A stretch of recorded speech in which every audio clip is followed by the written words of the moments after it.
안녕하세요, 여러분. 포커스 코리안 정 선생님이에요. 이번 에피소드에서는 우리가 다른 사람과 의견이 맞지 않는 상황에서 사용할 수 있는 한국어 표현을 살펴보려고 해요. 우리는 가끔 다른 사람과 의견 차이가 있을 수 있잖아요.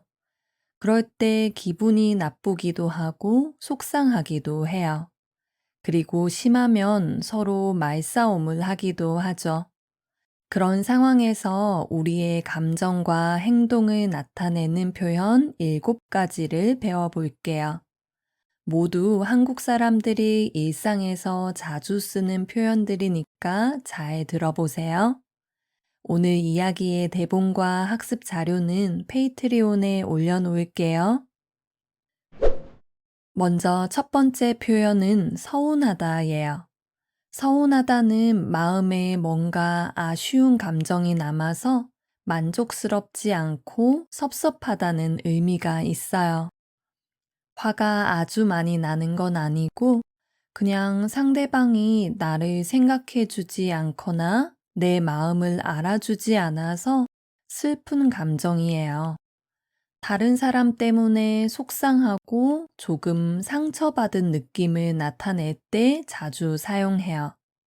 예를 들어서 나는 한 친구에게 매년 생일 축하 메시지를 보냈는데 그 친구는 매번 내 생일을 까먹고 축하해 주지 않는 거예요.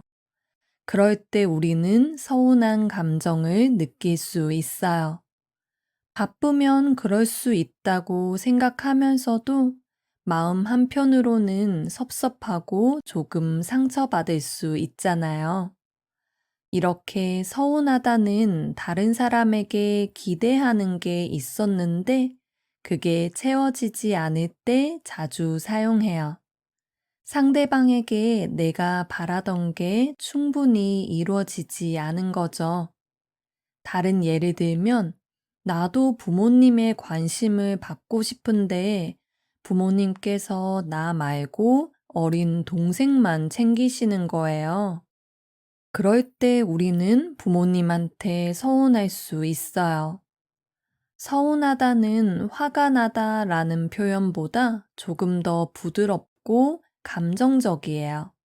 그래서 상대방과 이야기할 때, 나 화났어. 아니면 나 기분 나빠. 이렇게 이야기하는 것보다 나 좀 서운해. 이렇게 이야기하는 게 더 부드럽게 들려요. 두 번째 표현은 기분이 상하다예요. 여러분, 상하다는 원래 어디를 다치거나 아니면 상태가 안 좋아졌을 때를 표현하는 부정적인 단어예요. 그래서 음식이 상하다, 몸이 상하다, 얼굴이 상하다 등등 여러 가지 표현에서 많이 사용돼요. 그리고 이 상하다를 기분이나 마음과 함께 쓰면 마음에 상처를 받았거나 기분이 안 좋아진 상태를 표현할 수 있어요. 다른 사람의 말이나 행동 때문에 기분이 안 좋아진 거죠. 이건 좀 전에 이야기한 서운하다 보다 더 직접적으로 부정적인 감정을 드러내는 표현이에요. 서운하다가 내 마음을 알아주지 않아서 아쉽고 섭섭한 감정이라면 기분이 상하다는 정말 내가 기분이 나빠졌다는 걸 나타내요. 예를 들어서 친구가 저에게 농담을 했는데 그 농담이 굉장히 예의 없고 불쾌한 농담이에요. 그럴 때 우리는 친구의 농담을 듣고 기분이 상할 수 있어요. 보통 이렇게 상대방이 나를 무시하거나 예의 없는 행동을 할 때 우리는 기분이 상할 수 있어요. 세 번째 표현은 말이 안 통하다예요. 여러분, 원래 통하다는 서로 잘 연결된다는 의미가 있어요. 예를 들어서 난 그 친구랑 통하는 데가 있어. 이렇게 이야기하면 그 친구하고 저는 생각이나 마음이 비슷해서 잘 맞는다는 거예요. 그래서 말이 안 통하다라고 하면 상대방과 이야기를 하는데 대화가 잘 이루어지지 않는다는 뜻이에요. 생각이나 가치관이 달라서 서로 이해하지 못하고 의견 차이가 큰 거죠.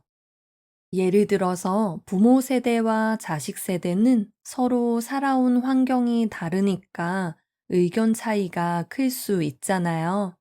그러다 갈등이 생기기도 하고 부모님과 다투기도 해요. 그럴 때, 난 우리 부모님하고 진짜 말이 안 통해. 이렇게 이야기할 수 있어요. 상대방이 내 생각을 이해 못할 때 내가 느끼는 답답함과 짜증 같은 감정도 함께 담겨 있는 표현이에요. 물론 서로 사용하는 언어가 달라서 말이 안 통할 수도 있어요. 우리가 외국에 여행 갔을 때 서로 다른 언어를 써서 말이 안 통하기도 해요. 네 번째 표현은 열받다예요.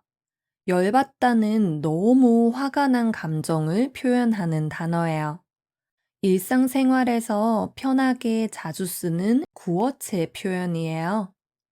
평소에 완전 열받아, 진짜 열받아, 이런 식으로 많이 말해요. 열은 원래 뜨거운 기운을 말하잖아요. 그래서 열받다라고 하면 화가 많이 나고 흥분했을 때 몸이 뜨거워질 정도로 기분이 나쁘다는 걸 표현하는 거예요. 예를 들어서 회의에서 동료가 제 의견을 계속 무시하는 거예요. 그럴 때 진짜 기분이 나쁘고 화가 날 수 있겠죠? 그럴 때 회의가 끝나고 친구와 이야기하면서 아까 회의 때 진짜 열받았어. 이렇게 이야기할 수 있어요. 그리고 친구와 게임을 하는데 계속 내가 지면 그때도 열받을 수 있어요. 열받다는 화가 나다 보다 더 구어적이고 캐주얼한 표현이니까 일상에서 편하게 쓰기 좋아요. 다섯 번째 표현은 삐지다예요. 삐지다는 상대방에게 서운하거나 화가 나는 일이 있어서 기분이 조금 안 좋은 상태를 말해요. 화가 아주 많이 난 건 아니고 조금 섭섭하거나 작은 불만이 있을 때 가볍게 사용할 수 있는 표현이에요. 주로 친한 사이에서 가볍게 쓸 수 있어요. 예를 들어서 친한 친구가 저에게 장난을 쳐서 기분이 조금 상했어요. 그런데 친구한테 화가 아주 많이 난 건 아니고 그냥 그 순간 잠깐 친구가 미운 거예요. 근데 친구가 저에게 미안해, 화 풀어. 이렇게 이야기하면 또 금방 기분이 좋아질 수 있는 그런 상황인 거죠. 그럴 때 삐지다를 써서 친구 농담 때문에 삐졌어. 이렇게 이야기할 수 있어요. 사실 삐지다는 좀 귀엽게 볼 수 있는 표현이기도 해요. 아이들이 엄마 아빠가 간식을 안 사줘서 기분이 안 좋을 때 아무 말도 안 하고 있을 때도 아이가 간식 안 사준다고 삐졌어. 이렇게 이야기할 수 있거든요. 이렇게 삐지다는 심각하게 화가 난 게 아니고 장난치면서 금방 풀어줄 수 있는 그런 상황에서 자주 써요. 여섯 번째 표현은 언성이 높아지다 예요. 먼저 언성은 우리가 말하는 목소리를 말해요. 그래서 언성이 높아지다 라고 하면 우리 목소리가 평소보다 더 커진다는 뜻인데 보통 의견이 안 맞아서 화가 난 상태에서 이야기할 때 아니면 말다툼이 있을 때 자주 쓰는 표현이에요. 대화 중에 목소리가 점점 커지고 날카로워지는 상황을 나타내요. 예를 들어서 회의를 하는데 서로 의견이 안 맞아서 화가 나서 큰 소리로 예민하게 이야기를 하게 된 거예요. 그럴 때 분위기가 안 좋고 다른 사람들은 긴장될 수 있겠죠? 그때 회의 중에 언성이 높아져서 잠시 쉬었다가 다시 회의하기로 했어요. 이렇게 이야기할 수 있어요. 회의하다가 서로 싸우듯이 이야기해서 회의를 잠깐 멈추었다는 뜻이에요. 아니면 가끔 뉴스에서 어떤 문제로 언성이 높아지다가 결국 몸싸움이 벌어졌습니다. 이렇게 이야기하는 걸 들을 수 있는데 이것도 처음에는 언성이 높아져서 말싸움을 하다가 결국 몸싸움, 즉 폭행이 일어났다는 뜻이에요. 이렇게 언성이 높아지다는 의견이 안 맞아서 말로 싸움을 하듯이 이야기할 때 사용할 수 있는 표현이에요. 마지막 표현은 티격태격하다예요. 티격태격하다는 서로 의견이 다를 때 각자 내 말은 맞고 상대방은 틀렸다고 이야기하는 상황을 표현해요. 보통 큰 문제는 아니고 사소한 일로 의견 차이가 있을 때 서로 내 말이 맞아, 네가 틀렸어 이렇게 이야기하는 거예요. 심각한 싸움이 아니라 그냥 작은 의견 차이로 부딪히는 모습을 생각하면 이해하기 쉬워요.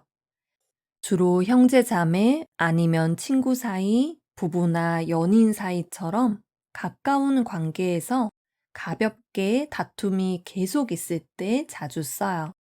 너 때문이야. 아니야, 너 때문이야. 이렇게 서로 이야기하면서 말로 계속 부딪히는 거죠. 예를 들어서 아이들이 장난감을 가지고 놀다가 그거 내 거야. 아니야, 내 거야. 이런 식으로 작은 다툼이 있을 수 있잖아요. 그럴 때 아이들은 하루에도 몇 번씩 티격태격해요. 이렇게 이야기할 수 있어요. 아니면 연인이나 부부 사이에서도 티격태격하는 모습을 자주 볼 수 있어요.